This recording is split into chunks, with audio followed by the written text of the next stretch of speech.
Back, man. Let's be real. We back. Week before Thanksgiving. How y'all doing, fellas?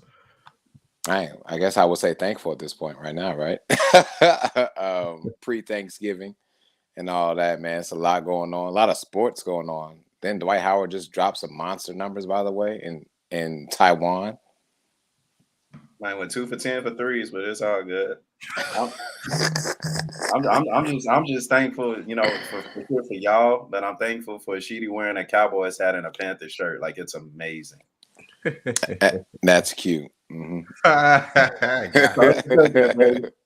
You take a Different picture colors, but yet? it's all good. Green Take a Bay picture. Panthers going on, but it's all good. Make sure you take a picture for me.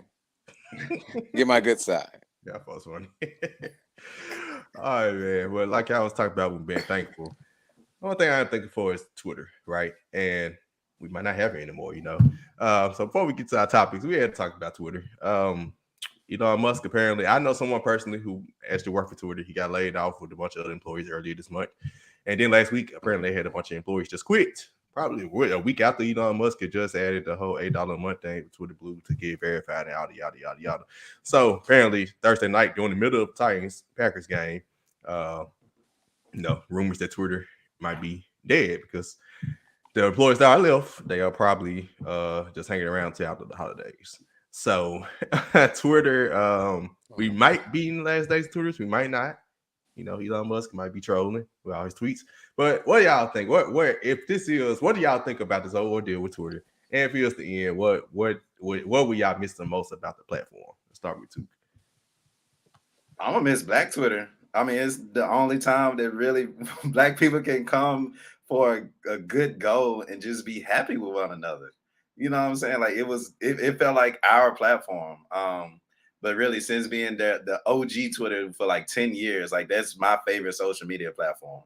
You got some platforms where people like to be seen, and you got platforms where people like to be heard. I'm one of the people that like to be heard. So Twitter allowed me to have that platform. But for Elon to come in and a month two later, everybody leaving out this mud, it's like, damn, damn, man. Y'all don't know what y'all doing. Then you expect people to pay $8 a month, and then people not getting the verification badges, and now you got people can't even use their work badges to get in the place of employment. I'm like, man, what you doing over there?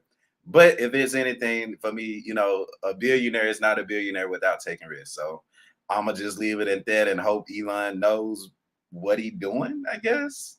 I mean, we'll see. But he asked if we wanted to bring back Vine, which is very popular and a lot of young people wanted to bring back. And for two, he actually talking about bringing my favorite comedy account, which is Donald Trump.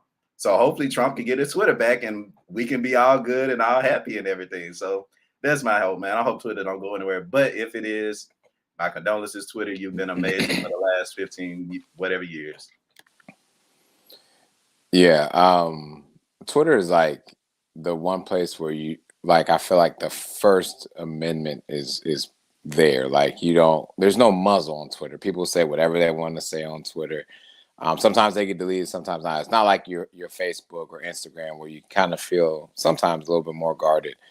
Um, to the point that you said already too, and also like Twitter is a place where I feel like celebrities interacted more with their fans and talk to them. I mean, Shannon Sharp, John Moran, and just a few that I know that have talked to some of us here on this podcast or retweeted ourselves. I don't see that on Facebook. I don't see that on Instagram.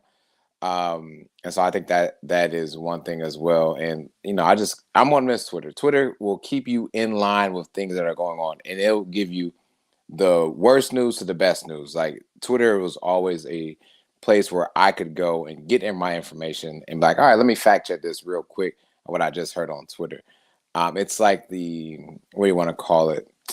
It's kind of like the water cooler for Black people. We're gonna come to the water cooler, we're gonna talk about it, check it, and then see what else is go out there for real. But man, I am gonna miss to the point that Took said, especially Black Twitter, man, because Black Twitter has jokes, and some people don't understand it. That's fine. It's probably because you're not Black.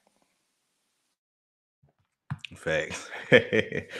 Man, hopefully, like I said, hopefully this is not the end. Hopefully this is all just a troll. Hopefully this is all just a low moment and it's going to pick back up. But Twitter has its toxicity, right? Where you have to, I need to just take this day off, especially when it gets to politics and the political stuff. Everything is always a debate. If you say 2 + 2 is 4, somebody will probably debate you on it, right? That debate is if water is really blue, things like that. It can get annoying, but that's why you had all the mute functions. I had tweeted this week hey, all y'all be arguing for no reason. Folks arguing over you fan of the same team arguing about the team, what you want the team to do, but y'all want the same goal in hand. I'm like, y'all argue too much with me, bro. I just use the mute button and keep pushing. So it's just things like that, but it also has its fun times. It had this network, like this podcast. Like a lot of people I've networked with was through Twitter. A lot of most of our guests came from Twitter, right? I met them through Twitter. I didn't meet them on any other platform. Sports. What was gonna do? What they tweet, right? And they tweet when they break news. That's our breaking news platform. With rest in peace, Dolph. His 1 year anniversary just passed. Or not 1 year anniversary, not necessarily anniversary, but 1 year since his death. We found out on Twitter, right? One of our first platform. Mostly we found that out. We found out about the new people that just got arrested in his case on Twitter. Like we found out about everything on Twitter. Let's just be real. Let's just put it out like that. I don't even watch it. Thank you. Like when sad time out city when the guy was going around shooting people. Twitter. There was the Memphis Police Department tweeting for a Twitter page. I didn't find out in the news. So like Twitter is like literally the number one news source like for everyone. Sheedy. Yeah, I was gonna say to the point that you're making right now, like I literally wake up and I don't go to any other social media. My first thing that I go to is Twitter. The last time I go through is Twitter. And Twitter tells you everything. Even when I was in Memphis, it wasn't Shelby County schools weren't telling teachers and everybody they weren't coming to school or what have you for a winter day. They put it on Twitter first. on SEC, SK. Must be nice. And it must be because you ain't gotta wait for that little roll to come around. Yeah. Shelby County School. My guy, I'm going right to Twitter. Shelby County Schools, we closed. Cool, I'm out to sleep. But yeah, Twitter has been phenomenal in regards to our news source. Like I said, first thing and last thing before I go to bed.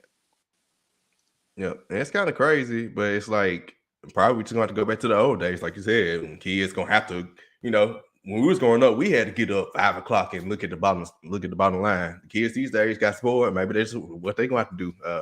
Although they might get text nowadays, so and it's still upgraded no matter what. But definitely miss Twitter, even with its toxic traits. Everything has its good and its bad, but Twitter has mostly been positive for the most part. Like I said, a lot of networks, a lot of people I've connected with, even outside of y'all guys through podcasting and stuff, has been through Twitter. And it's like there's no other social media that can replicate that unless you create a new one. Instagram, you got to take a picture, right, or a video to post something. Most time people ain't paying too much attention to the captions. TikTok, you're paying attention strictly to the videos. Ain't nobody even reading the captions, right? Facebook is all over the place. There's nothing that can really replicate Twitter. So it's definitely gonna be missed. Hopefully, like I said, hopefully my whole thoughts about the whole situation. Hopefully this is I'm really just hoping that it is just that it really is just a mirage that is gonna pass through. But if it isn't, hey, I would try to be inactive on the social medias. I have no promises there. I'm gonna ask you to do that. You might just have to catch me back out in public again. Oh, we actually gotta talk to each other now? Yeah. Damn. Damn. What's that gonna be like? Right. You might have to actually call people and actually get post numbers and text. Yeah, you're actually gonna do that now. Or create multiple group meetings. I know people doing Twitter spaces, they're going back to Clubhouse. They already got a plan in action in place. They say, hey, Twitter shut down, we back at Clubhouse. This was hilarious, like how Twitter took a lot of other things like Clubhouse and got Twitter spaces, so everybody converted over to Twitter spaces instead of Clubhouse. Like, bro, hey, Twitter was funny, man. It was funny. Hopefully it remains funny and don't leave. Lord. But yeah, that's what the hope is. Hopefully we have Twitter when we record again, either next week or the week after. But let's get ready to get started. Let's go and hit our intro.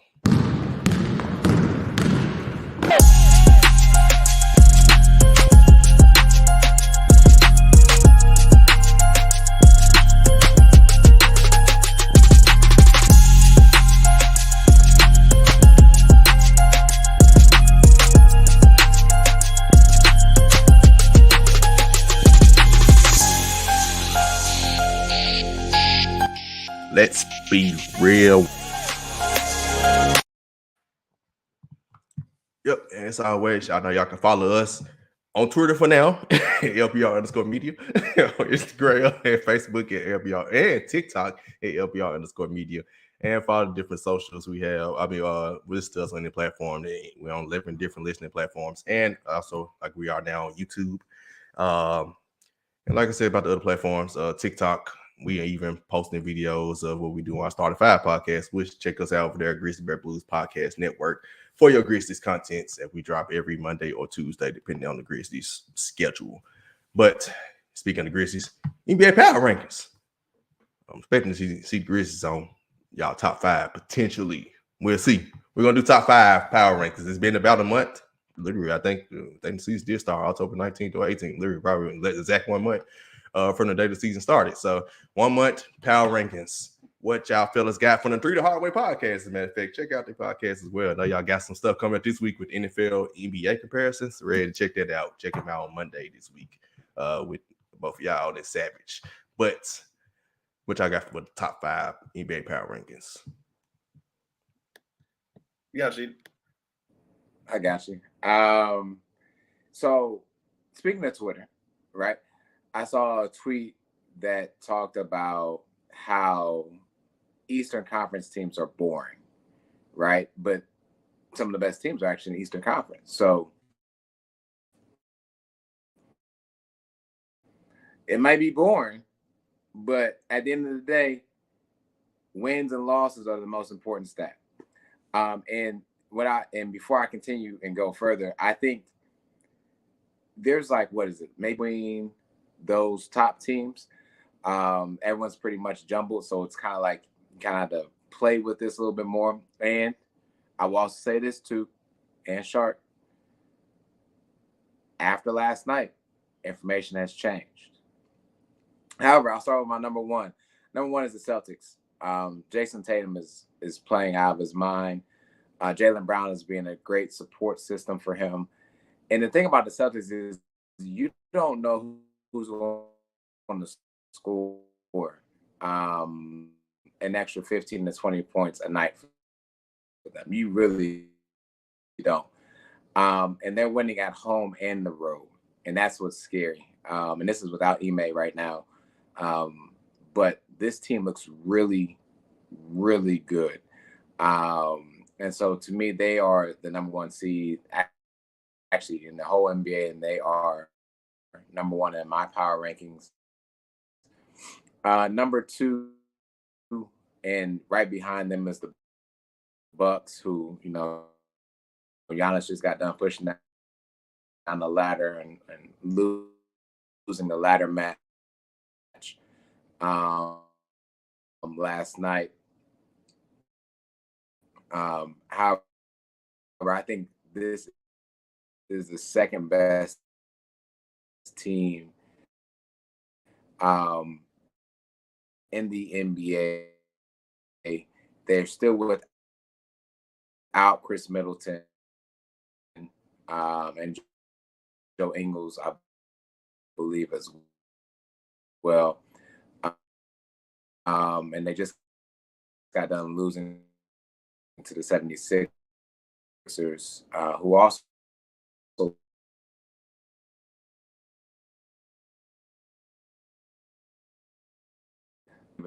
hear me? Hello? You back? Okay, my fault. Yeah, John lagging. Sorry, guys. My internet is actually out. Yeah. Man, so number 3 I have is the Portland Trailblazers, who Took reminded us before the start of the season that this is a playoff team, so I want to make sure we give him his kudos about that. Anthony Simons and Damian Lillard, 50 points a game in the backcourt. Then you got Jeremy Grant that you can dish it down to, is giving you 20 a night. Thanks.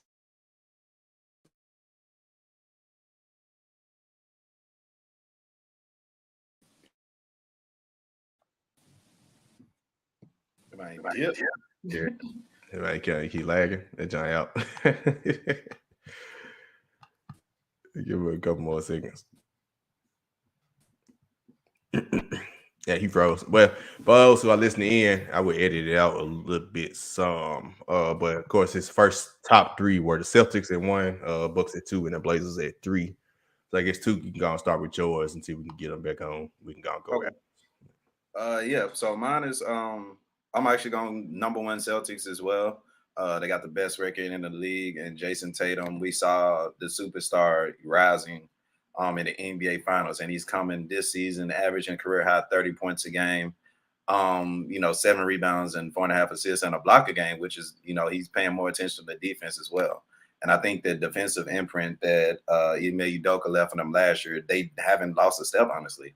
They're a more rounded team, and I expect the Celtics to be, a top 3 team, barring injury, of course. I think they're going to be a top 3 team for the rest of the season, especially in the Eastern Conference. Number 2, I'm going to actually go with the Blazers. Sheedy gave me credit on that, so appreciate them on that. They got the best record in the West right now, and they're just playing great basketball. The last season was, I compared it to when, the Warriors without Clay and Dre, you know what I'm saying, for most of the season, a lot of their young players were able to come into roles and just try to find themselves. And then they went and got Jeremy Grant, and a couple other players, and Shaedon Sharpe, who's having a great rookie season off the bench. And you combine that with the fact that the best closer of our generation, the Dame Lillard, comes back this season, is literally a recipe for success. And Chauncey Billups got them playing outstanding defense as well. So that's just makings of a top 2 team for right now, and I'm happy that they're there. Number 3, we're gonna have the Bucks. Right now they're 11-4 as well, even though they lost against the Sixers last night. Make sure also context matters for everybody watching Giannis throw the ladder down. Make sure y'all know why he did that as well. And if you didn't know, it's because Montrezl Harrell was petty. He ended up taking a basketball that he was shooting free throws on one side and taking it to the other side of the court and started shooting with the same ball. So he pretty much tried to sun him. And the Philly arena was being petty and brought the ladder out. And Giannis was like, "No, this is what I do for a living. This is my job, and I'm doing my job. Y'all stopping me from doing my job." So if anybody that's trying to badmouth Giannis, that's the context for you. And I can't wait till they play the Sixers again. Bet the over Giannis may have 50 or 60 that game. But as far as this season goes, the Bucks are playing really good defense. They're championship core still, and they're playing without Chris Middleton as well. So number 3 on my list right now is pretty good, and I think they're going to keep it up as well. Number 4, of course, the surprise team of the whole NBA. I got the Utah Jazz. They're number 3 in the whole entire league. Who would have known that they would be a great offensive team? They're number 3 in points per game. They're playing good defense as well. And like I described on the 3 the Hardaway podcast, with that team, you got a team that's literally playing for nothing. They ain't got nothing to lose. And that's really kind of dangerous. That's a dangerous team to play with. The chemistry is there. And like they just got a bunch of hungry role players that just want to win basketball. Like I said, that's a recipe for success as well. I forgot their coach now, but he's doing a great job with the team as well. And last but not least, I got, of course, the Memphis Grizzlies. They're a top 5 team in the standings. They're a top 5 team in my power rankings. They're doing their thing. Of course, with Jaren coming back now, playing a couple games right now. But even before then, they were playing good basketball. Some of the younger players were stepping up. Some of the players that, the Santi Adamas and the John Contras of the world were really stepping up and got us right here. And just the whole chemistry as a whole. Even though Ja's going out, maybe I guess for like the next 2-3 weeks, I don't expect us to take too much of a step far back. I mean, we saw this team compete last year.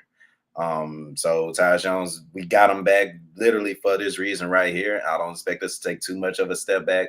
However, I do expect to see hopefully Jaren get a little bit more comfortable within the offense and defense just for the season. So it may be a blessing in disguise. Of course, I want to see him play against Kyrie this upcoming Sunday. But as long as he's back before Christmas, it's all good. Y'all can rest him.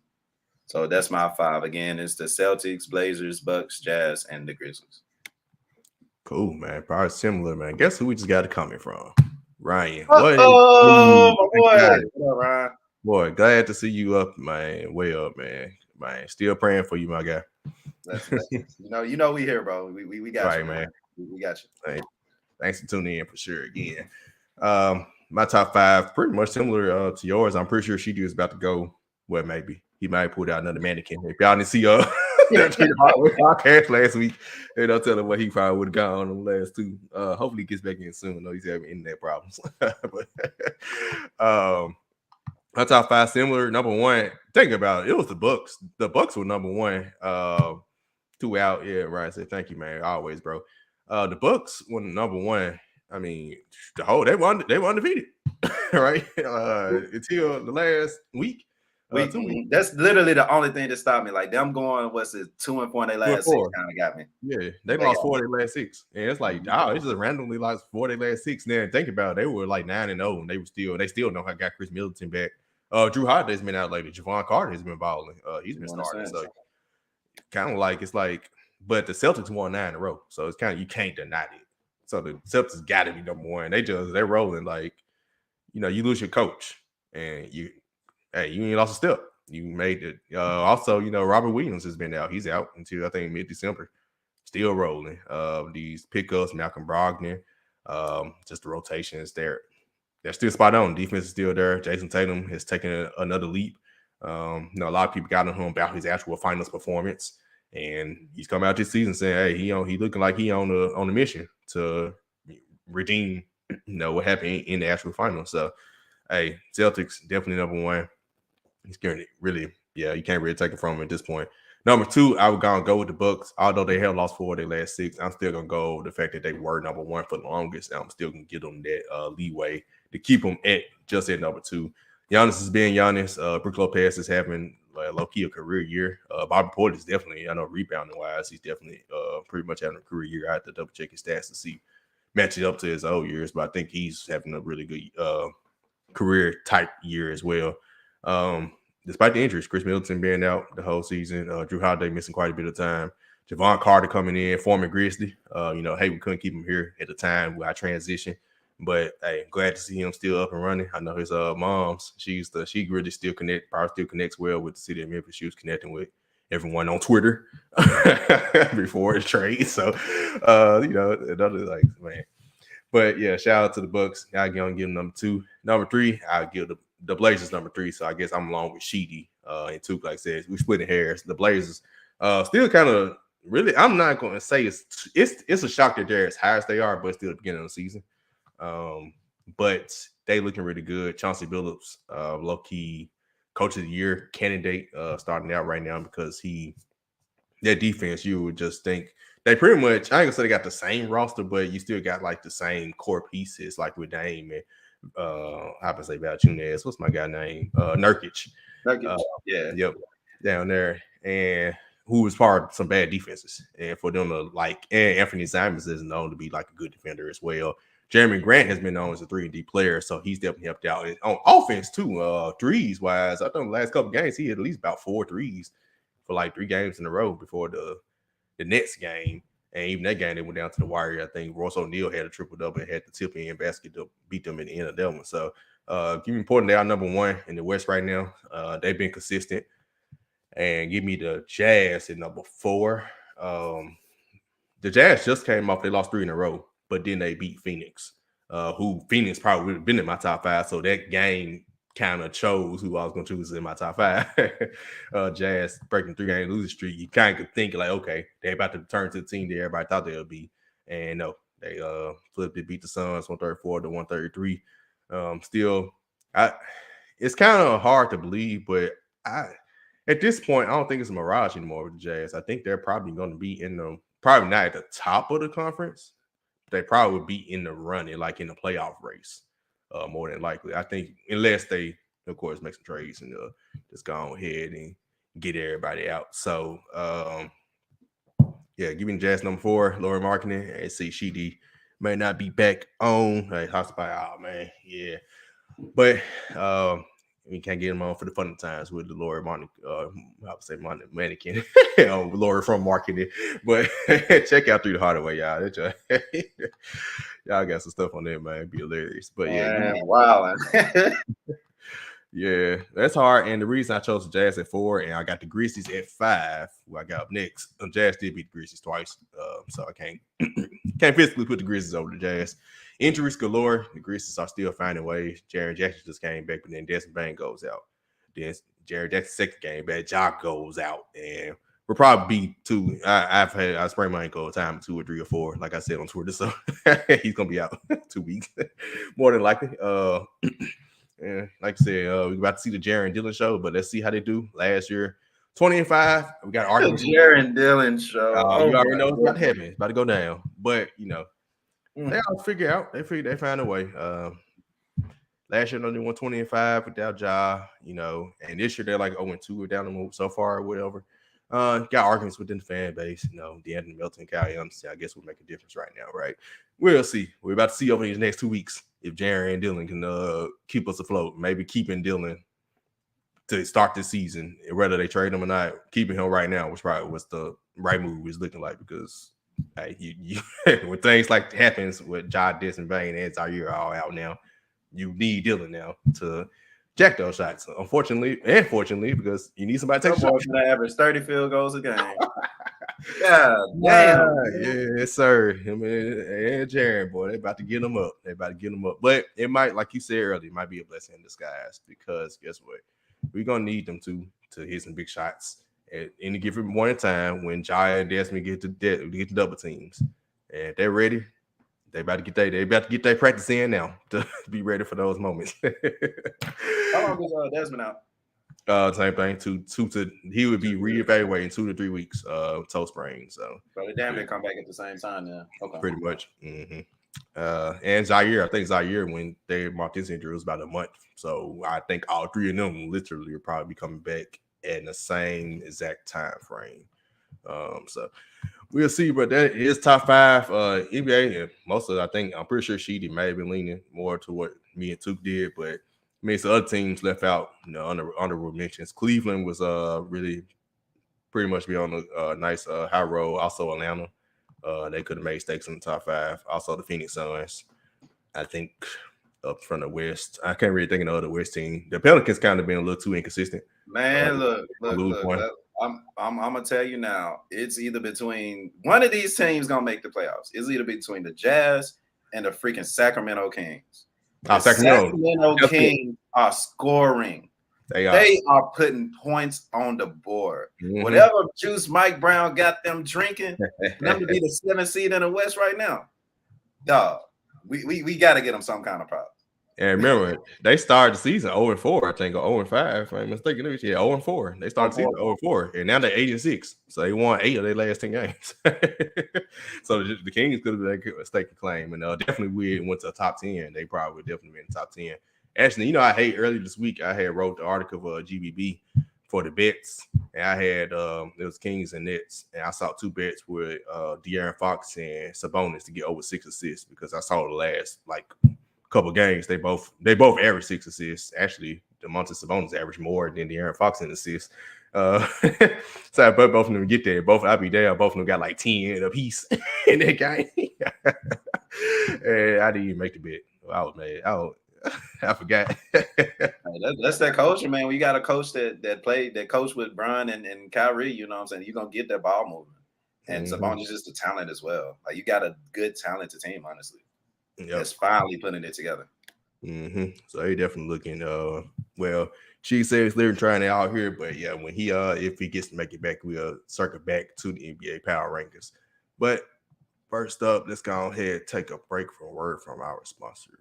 Let's Be Real Media is pleased to announce we are sponsored by Ralph Brand. Ralph culture is surrounded by skates, punk, and hip-hop art. We are looking forward to co-designing materials for this journey with them.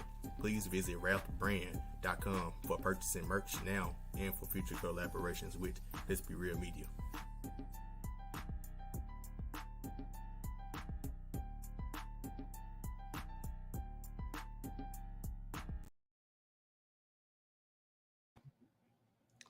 And we got another comment from our guy, Fat Boy Darren, Fat Boy Fadeaway Sports, that Fox Sabonis pick and roll is tough to guard. Yep. Especially with both of them and their passing abilities. It almost torture on any given defense. But take it from the courts to the football field. So with NFL, we never gave our award predictions. So we're actually going to circle back around. Now it's about the mid-season part where everyone's played about 8, 9, 10 games. So we're about to do our predictions now for the rest of the season. So it's not based on who we think is currently winning, but who we think is going to win by the end of the season. So first up, and first and foremost, of course, we'll start with the MVP. Oh, hold on now. We may. Air horn. Air horn. We might be going back to the Air NBA. horn. Hold on. What up? Oh my You God, paid your internet bill now? You good? man! I think Elon Musk done fired me too, dog. I don't know what's Man. going on, man. I'm pissed that I missed all this, and I'm still having some struggles. Let's circle back to the NBA power rankings. What you got for your 4 and 5? Got you. 4, I had, again, information changed as of last night. And yes, I need to put at 4 Lori from marketing and the Utah Jazz. Look at, unfortunately, they beat the Grizzlies twice, right? Back-to-back nights. They've had some great games. They've lost some other games too, but for one, no one saw this coming before the start of the season. And 2,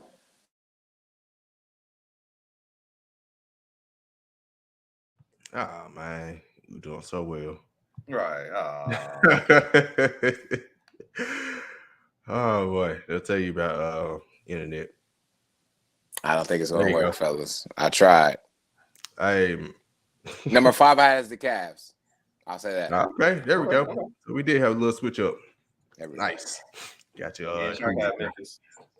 I had Cleveland right outside. I think Cleveland, right? I said Cleveland probably like my number 16, so they were literally right outside number 5. So yeah, we also gave props to the Kings while you out because they won 8-10. They looking pretty solid right now. But let's move forward back to the gridiron on the football field. Let's start with our midseason awards. Let's start with MVP. Who do you think will be the MVP by the end of this season? I'm gonna go Patty Mahomes, man. He's showing us why he boy wondered yet again. Ever since he lost the Super Bowl against Tom Brady, I feel like we've gone like this, just down as far as Patrick Mahomes go. And of course, he don't have Tyreek Hill, so we came into the season thinking they were gonna take a step back. I'm not saying that they didn't take a step back, but I'm not saying they taking a step forward either. But what I am saying is Patrick Mahomes is leading the NFL in yards per game, and touchdowns, and second in QBR behind Tua. And this is in the AFC. So, I mean, at this point, give it to Mahomes until he don't want it at this point. Sheedy, you good? Go ahead, Shark, real quick. Then I'm going to try this outside thing. Go ahead, Shark. Yeah, go get some sunlight. Yeah, hopefully it ain't too cold out there. But yeah, give me same thing, Pat Mahomes. I do one, and I still had the Chiefs win the division. I didn't think they would take a big step back without Tyreek Hill. I knew they would take some version of a step, as in you won't be as explosive, like having the downfield plays, but he was going to learn to be more patient, which he had to learn last season anyway, because a lot of teams play too high safeties. So when they started last season struggling, they started 3-4, it was because he didn't adjust. Once he adjusted the rest of last season, I knew coming to this season that Tyreek Hill, he'll just continue with his adjustments that he made throughout last season when teams played too high safety anyway to take away Tyreek Hill's big playability. So the only thing he was missing then was Tyreek Hill taking those short games and taking it to the house. But just being a little more patient. Juju is having a really good year. Just kind of spreading the ball out more. I knew he improved. We knew he was the best quarterback in the NFL. He's just still continuing to be the best quarterback in the NFL. He's doing nothing that we didn't think he would do. A lot of people try to crown Josh Allen for various reasons. I still think the Great White Hope thing. I still really think that's why everybody's trying to crown him, make him the best. And Josh Allen, probably up to the last 3 weeks, he was probably, honestly, because he beat Mahomes, he probably was the MVP favorite. But then he thrown like 6 picks in 3 games. Yeah, he fell off. And another person, Tua, he's in the race. He's having a great season. If he didn't, and think about every game he's played, every game he's finished, they won. They lost 3 games, they lost the 2 games he missed in the game he got hurt in and missed the rest of the game. So like he's making a claim, but Pat Mahomes has played every game. Pat Mahomes is just blowing out the competition right now. And I don't think really there's nobody that's gonna catch him at this point, unless Josh Allen just stopped throwing picks and just decided like just go on a tear down the stretch, which could happen. I think Jalen Hurts a little too far out for Mahomes to catch Mahomes. Mahomes' stats it just jumps off the page, and I don't see them really falling off anytime soon. before the playoffs at least. So yeah, give me Mahomes MVP. Am I lagging? I'm good now, I hope. Even though I'm outside and cold. So I'll make mine brief. I think at the end of the season, we should be crowning Lamar Jackson as MVP. I think right now I could see where Patrick Mahomes is the MVP, or even Josh Allen. But Lamar Jackson so far has beaten 3 teams that are in the playoffs as of now. The season were to stop. Same thing with Josh Allen. And so I'm going to give it to Lamar Jackson, I think, at the end of the season, especially if the Ravens can get I would say about maybe 12-5. I think that you can look at that. And listen, now this is a dark horse that's not really dark. It's more of a cream color. But if the Vikings are still trending very well, don't be surprised to hear Kirk Cousins' name as well in that talk. If it's not Kirk, then Justin Jefferson, because we did just give the MVP award last year to Cooper Kupp. So don't be surprised, because these Vikings don't look like they're stopping anytime soon, including tomorrow. So I'll leave it at that. And speaking of Justin Jefferson, since you want to take it there, let's go ahead and go to Offensive Player of the Year, because this is when the real award comes out, the actual real MVP award, since they only give it to quarterbacks. Let's go and see who y'all got for Offensive Player of the Year. Who y'all got for the end of the season Offensive Player of the Year? A part of me wants to actually go Lamar Jackson, but that damn Justin Jefferson, something serious. I mean, we made the who's the best receiver in football, and I think that case is clearly his at this point.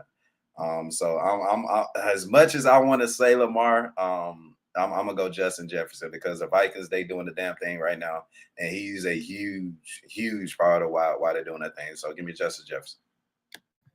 Yeah, I could very well see Lamar, especially MVP, if they come back, especially they take the home field away from Kansas City. I definitely could see Lamar jumping the MVP race as well. Offensive Player of the Year, I do really believe they're going to give it to another quarterback, since the regular MVP award is the quarterback award anyway. And to me, it's between Justin Jefferson and Tyreek Hill. Tyreek Hill is on pace to break like the receiving record this season. So I'm going to go with Tyreek Hill, but you splitting hairs between them two, him and Justin Jefferson.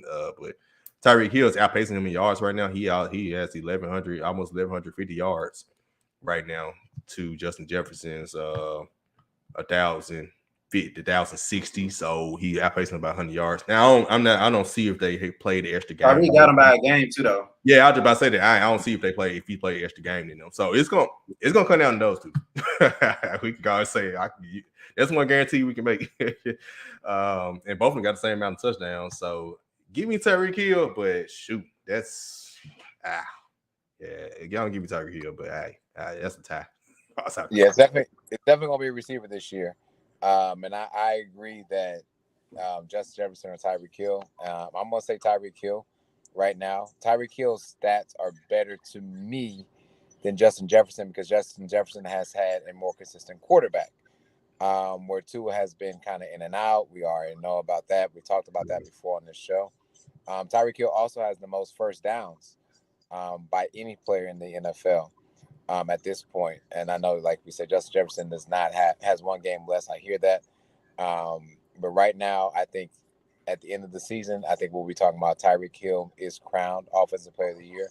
And ladies and gentlemen, I think we might be looking at, these receivers getting close to 1,800 yards, if not 2,000 yards, the way this league is going right now. So give me Tyreek Hill. And Tuki, you got a question?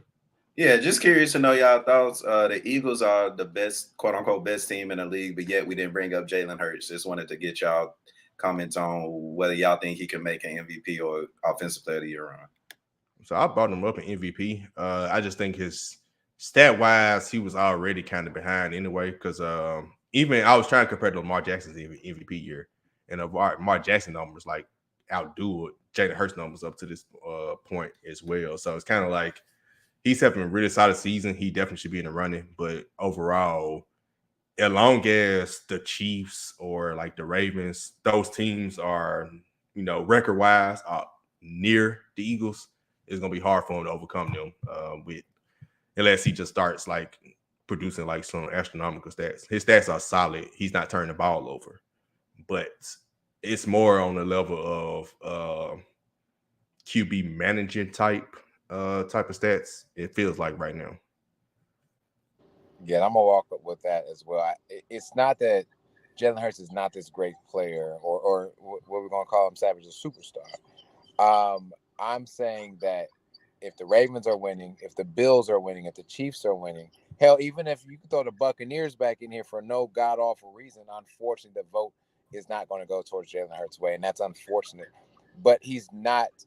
He's put maybe 2 or 3 game-winning drives together. I may be wrong about that. But the way that Josh Allen has come back in games, the way that Lamar Jackson has been up in games, and Patrick Mahomes as well leading his team back, I see it more from their perspective as opposed to Jalen Hurts. So nothing against Jalen Hurts. He'll definitely be in the running, but I don't see him going up to receive the award yet. I think maybe even another year or two, even with their play, I don't see that yet. And also, they're asked to do more than him. Like when you think about Josh Allen and Lamar Jackson, for instance, they are the offense for their teams, right? Jalen Hurts is, I mean, their running game is fine. That's a big part because of him, but they have so many different weapons that's like helping out. Otherwise, with those other teams, you take Josh Allen out the Bills, you see what I'm saying? You know, like I don't know about Case Keenum and the rest of the offense. Take Lamar Jackson out Ravens, it just takes away. Take Pat Mahomes out the Chiefs. It is a difference in that. They are asked to do a whole lot more, and because of that, they would be front runners for MVP over him. Okay, so next up, let's go to comeback player of the year. There's a lot. This one seemed like a lot of people coming up for this award. Seemed like a lot of great stories out here. So who y'all got for comeback player of the year? That's interesting because I feel like it would have been a dead giveaway with Saquon Barkley. We're finally seeing him play some good football. We're seeing the Giants play some pretty good football. He's second in the league in rushing, which is what we expected to get from him as soon as he touched the league. I think expectations were a little bit too high for him. And of course, the injuries didn't help either. But he is coming back and playing, like I said, some good football. He's second in the league in rushing, so that'll be my pick. Yeah, without him, I mean, I don't think the Giants. He's hiding a lot of Daniel Jones' woes, so to speak, as well, because of how well he's running the ball. I'm going to give it to Geno Smith. Comeback player of the year. Forgot about Geno. Right. And I'm saying in NFC, right? And they traded Russell, and they were like, oh, pretty much it's like a tanking type of season. But Geno said, hell nah. I'm coming here to play. I'm coming here to get another contract, a newer contract. And I know they just lost their last game, but I mean, again, who saw this team being that good at this time to the point where they're contending for at least maybe the second seed or third seed in the NFC at this point if we were to start with the playoffs right now. And I think they would actually be winning their division, which is the one with the 49ers, Rams, and such. But listen, give me Geno Smith for comeback player of the year right now. Yeah, I think that's who was between those two. You can also put Derrick Henry in there. Remember, he got hurt and missed last half of last season. But Saquon, you had 2 years where he pretty much was gone, done, right? Geno Smith, nobody thought him to start the quarterback anymore. That was it, right? So it's different between those two. I give the Saquon, I guess, slightly, only because I guess like coming back from injuries versus just being a backup, turning to a starter. I don't know. It's splitting hairs. I'm gonna choose Saquon, but that's very splitting hairs. Because shoot, yeah, I'm good. Yeah, gee, I think I go with Geno. Only I might flip to Geno. Only reason why is because I'm thinking about. I knew if Saquon stayed healthy, he could do what he could do. It was just about him remaining healthy. I didn't expect Geno to be what he is. That's fair. Hey, that's 100% fair. Yeah, I didn't expect Geno to be what he is. And for that reason, I flipped to Geno. Because I was like, I got more reason to flip to actually get Geno. So live on the earth, I flipped to Geno because I always thought Saquon could stay healthy. which is comeback player of the year, he'll remain healthy. But yeah, Geno, that's what he's doing. And I do believe Seattle, I guess like I said, we're projecting the end of the season. I'm projecting Geno will still carry out to the end of the season. So yeah, Geno came back from damn near not being in the league to damn near about to be in the playoffs in a Thanos snap. So I say that's definitely fair. And a new contract, boy. He about to get paid. But yeah, shout out to Geno again. So sound flip over to that's gonna get tough, the really, really tough one out the way. Coach of the year. I'm telling you now, this is probably the toughest one. They can do a 3-way tie if they wanted to. There's just so many coaches in the league. What y'all got for coach of the year? I'm gonna actually go ahead and show the Eagles some love. With I hope I say his last name, like Nick Sirianni. The Eagles right now are number 4 in yards per game. They're scoring the ball for sure, but they're number 3 in defense. And I think once you get a team that's top 5, I love my top 5 teams, players, whatever. But if you got a team that's top 5 in offense and top 5 in defense, I think it's the culture, and I think that's the coach that's coming into the players are buying into his system. They got the team, they got the city of brotherly love right behind them. So the Sirianni came in and is doing his thing, and they are tied with the best record in the NFL right now. So give me Nick Sirianni.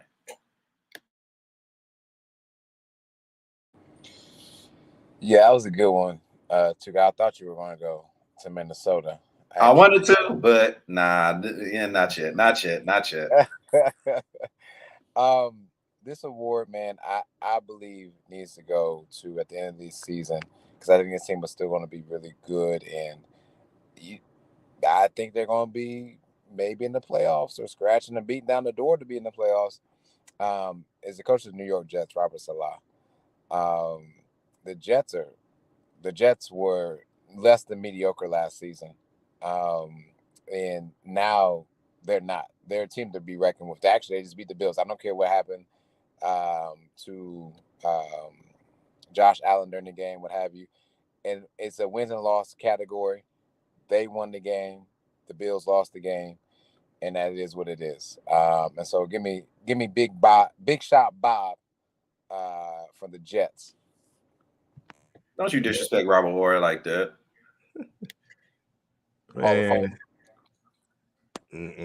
Man, Josh Allen threw a 70-yard pass after the elbow. Boy, the Jets beat them. After injury, everybody tried to take 70-yard pass, which the receiver dropped. So there, they beat them fair and square. But because of my flip on the comeback player of the year, I had to flip my coach of the year. Originally, I had Pete Carroll, but since I got Geno Smith comeback, I had to flip to Brian Daboll from the Giants. Who expecting the Giants to be where they are? Who expecting the Jets to be where they are? Who expecting the Giants to be where they are? And who expecting the Seahawks to be where they are? Any of those 3 coaches, and like I said, Nick Sirianni, the Eagles were expected to be very good, but you can't knock him for them, for that. Like, he's still doing a great job. The Dolphins coach, Mike McDaniels, great job.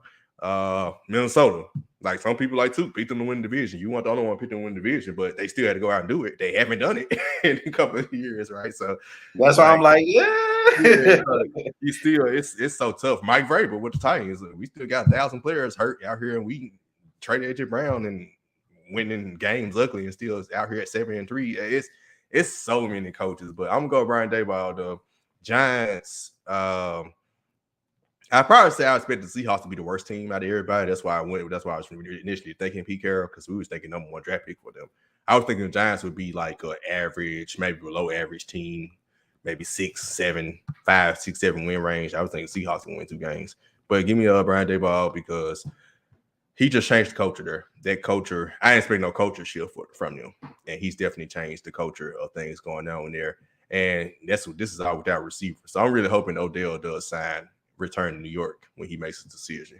They seem like just a perfect match made return home situation for him. So yeah, give me Brian Daboll, and a product of the Bills, who just recently coached Josh Allen last couple of years as offensive coordinator.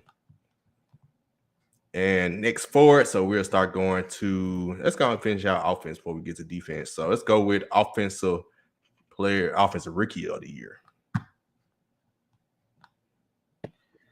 I'm stuck between Kenneth Walker and Dameon Pierce, but I'm gonna lean toward Dameon Pierce for the simple fact that not only is he leading rookies in rushing, he's a top 6 rusher in the league.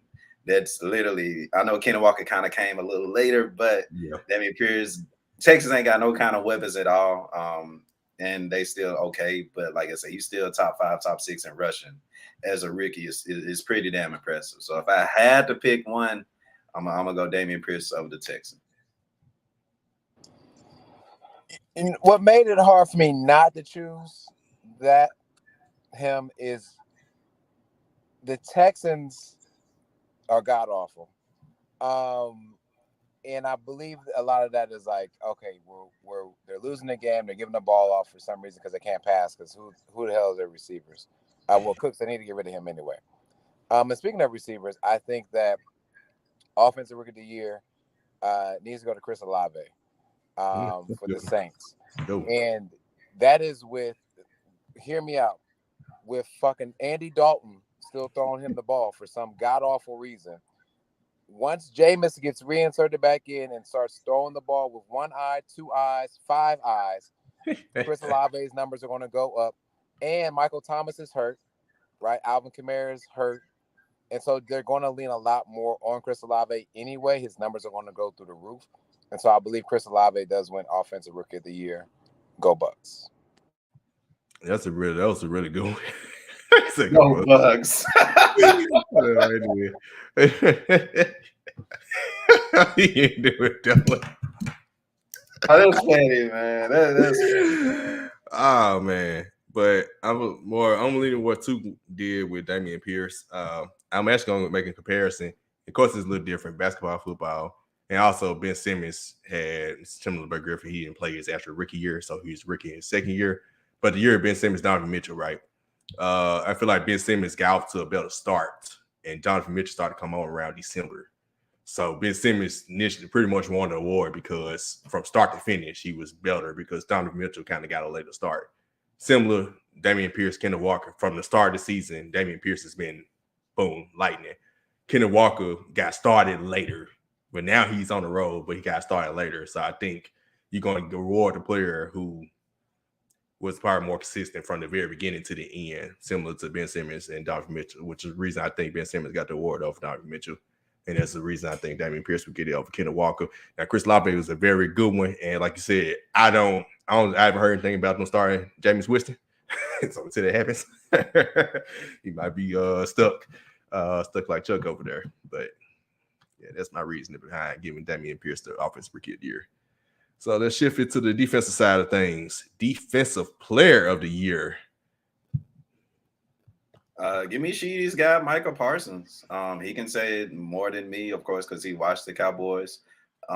He really is their defense. You can hear it in any quote-unquote analyst's mouth. You can probably hear it out of Sheedy's mouth. You can hear it out of most of the Cowboys fans' mouth. If you know football, you know what Michael Parsons means to this Dallas football defense. He's everything, and the numbers speak for themselves. So if I had to pick one right now, it'd be Michael Parsons. Salute. I appreciate it too. Thank you so much. And it was hard for me not to choose Micah Parsons for this award. And so I went north to the Patriots. Judah, I think is his last name. Guy's got the Patriots, first of all, don't even play on TV anymore, thanks to Tom Brady. But I think the guy's on pace right now for at least like maybe 19 sacks. For the season, and quiet is kept. New England is actually, again, another team that's in the playoff hunt right now if the season were to end. But I think once the season does end, this could be your defensive player of the year that no one actually is talking about. We hear so much about Aaron Donald, Micah Parsons as well, and some other player, Jalen Ramsey, right? But honestly, this guy's having a fantastic season and has, at this point right now, he is on pace to have more pressures or hits on the quarterback, I believe, than Aaron Donald did during his time as Defensive Player of the Year. But no one talks about the Patriots. It's okay. They're still winning games. So give me, I think it's Micah Judah, my fault, from the New England Patriots. Yep, Matthew Judah. Yep, I remember when they got him back. That was a solid pickup because he was really good with the Ravens. I was like, the Ravens made a mistake letting him go. So yeah, he's having a really good year. But I'd go with Micah Parsons as well because stat wise, he's definitely blowing him out of the water. In the stat wise, he's on pace to break TJ Watt's TJ Watt's tied record with what's it? How I forget his name? Michael Strahan. Yep. I'm like, how do I forget this man's name? Michael Strahan. So yeah, he's on pace to be on pace to really break their record or get very close to it. Tackles wise, he has more tackles than Judon as well. Now I know he struggled some, like, and both of them outside linebackers, they're mostly pass rushing type of outside linebackers instead of coverage wise. So they both probably struggle in the coverage area. But I think, of course, Michael Parsons is more, known because he's on TV. He played with the Cowboys, right? Like I said, the Patriots not seeing on TV who quietly has a winning record along with the rest of that AFC East. So shout out to both the East divisions because even the NFC East, the Commanders are now 5-5. Like they about to have a winning record themselves. So y'all about to have a straight winning records in both East divisions. So it's ironic that the defense player of the year is probably coming down between those two. But yeah, give me Michael Parsons for defense player of the year. But man, I wouldn't be surprised if Matthew Judon does take it from him. And last but not least, defensive rookie of the year. What you got? Oh, that's pretty easy. The guy from the Jets. young Saucy. No, Sauce Gardner, man, doing the damn thing. I think y'all said last podcast that he hadn't allowed the touchdown since high school. I mean, if that's not impressive, I don't know what the hell is. And he's doing this thing for a Jets defense that's been good, honestly, for the last couple of years. I knew that defense was gonna be good. Just offense had questions coming into the season, but the defense was always, around the middle-ish, top 10-ish area. And Sauce Gardner coming in and solidifying the cornerback role, and not only being one of the better rookies of his position, but one of the better players in his position. So give me Sauce Gardner for cornerback, or not cornerback, defensive rookie of the year. Yeah, and to be honest, I think the only other defensive back that may be playing better than him is Patrick Surtain II for the Broncos, who clearly is not, a rookie right now. But ladies and gentlemen, this should be a clean sweep. Give me the Sauce Gardner, sweet and sour. I should have known. Should have known he had a prop for them. That's why he went to the car. That's the real reason he went to the car, y'all. He had no sauce in the house. To eat some McNuggets away from the kids so they can't ask him for nothing. You selfish bastard. Yeah, that's the real conspiracy right there, too. I like that. Nah, you ain't sleek, bro. We catch it. We catch a drift. Boy got Happy Meals for himself. Man, you little self, man, whatever. Yeah, man. Y'all hilarious. Man. But that was the clean sweep. Sauce Gardner. I mean, it's a show up in case. He got the sauce. He plays like it. He plays with that swagger. It must be nice. It just must be nice for us, Jets fan, to get somebody like that. Got their confidence his rookie year to be arguably the best corner in the NFL already.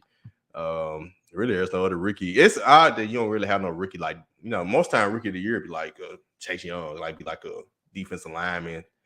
Somebody could affect the pass rusher. This year it's pretty much corners. The guy from the Seahawks, their 5th round rookie, Woolen, he's probably next in line behind Sauce Gardner, which you rarely see like cornerbacks, right? As offensive rookie of the years, and even like offensive, not defensive rookie of the years, but even like offensive rookie of the year. This year we look at running backs and receiver. Most time that's a quarterback. You're Kyler Murray, Justin Herbert, right? One, and you really ain't got no quarterbacks that jump out the screen this year. They're rookies, so it's a good year that you find to have some different position groups winning these awards instead of just a quarterback or a pass rusher winning awards all the time. Mm-hmm. And technically, even though he's not a rookie, he missed most of the all last game. You got to give it up for my boy J.C. Horn. You know what I'm saying? We can put him in comeback player of the year as well. This is damn near his first year. I just wanted to salute to him as well, since we're talking quarterbacks as well. Yeah, for sure. Also, I meant to salute on defense player of the year, but of course, Titans, man, Jeffrey Simmons. I know he probably won't get in the running, but like with all the injuries we've had, and for him to still just continue to be one of the better, if not, after Aaron Donald being the second best interior lineman in the field, he's continuing his domination, and it shows, and especially in those bigger games. That Chiefs game, he was in the backfield all the time in Pat Mahomes' face, so he should definitely probably get some consideration, but stat-wise, it probably ain't going to show up for him to get the award. And it does for the show. Man, great show. Of course, we missed a couple members, but they'll be back. If we probably won't do a show this week, man. It's Thanksgiving, right? Everybody beat their families. We all might just kick it. But any last minute things y'all got? Yeah, why the Commanders getting in trouble for Brewers Light? Because of the Titans. Todd Downey. So it's so funny. Go back to Twitter. When we say rest in peace to Twitter, the Titans, as soon as they said something, the NFL is about to investigate the Titans because you don't supposed to drink alcohol on the plane, right? So they was about to investigate the whole team because wait, so that's an actual rule? Yeah. Grown ass men can't drink on the plane? Yep. Go back to the fun league.